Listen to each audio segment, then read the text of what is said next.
కొట్టకూడదు లేదా సైలెంట్ కాడాలి.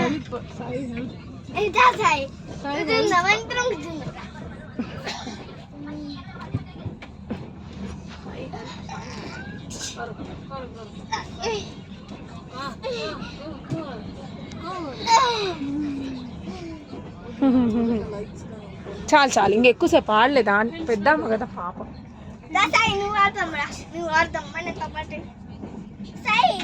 నువ్వు ఓడిపోయినావు అనుకో ఇక్కడికి రావాలి, నేను అక్కడ పోతా గెలిచితే. ఓకే అటు ఆంటీ ఆడదండి.